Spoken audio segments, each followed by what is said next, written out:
வணக்கம். ரசம். இந்த ரசம்ன்றது நம்ம சவுத் இண்டியன் டிஷ்ஷஸில் very important main dish. For me I feel like the meal is not complete without ரசம்.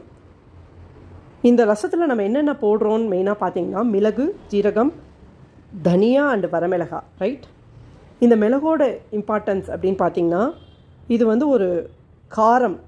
அந்த காரம் தொண்டைக்கு ரொம்ப இதமாக இருக்கும், நமக்கு நல்ல ஒரு சுறுசுறுப்பையும் எனர்ஜியும் கொடுக்குது. தென் இது சளி மற்றும் இருமலுக்கு ஒரு நல்ல மெடிசனாக இருக்குது. ஜீரகம், இந்த ஜீரகம் ரசத்துக்கு ஒரு நல்ல அரோமாவை கொடுக்குதுங்க. அதுக்கப்புறம் நம்மளோட டைஜஷனுக்கு ரொம்ப யூஸ்ஃபுல்லாக இருக்குது. தென் இந்த மிளகோட அந்த காரத்தால் நம்ம வயிற்றில் ஏற்படுற அசிடிட்டியை தடுக்கிறதுக்கு இந்த ஜீரகம் ரொம்ப உதவுது. So you see how balanced is our rasam is. Then தனியா ரசத்துக்கு ஒரு கன்சிஸ்டன்சி கொடுக்கறதுக்கு ரொம்ப உதவுது. இந்த தனியா நம்மளோட கொலஸ்ட்ராலை கம்மி பண்ணி ஹார்ட்டோட ஃபங்க்ஷனை இம்ப்ரூவ் பண்ணுறதுக்கு ஹெல்ப் செய்யுது. Then it regulates the blood sugar.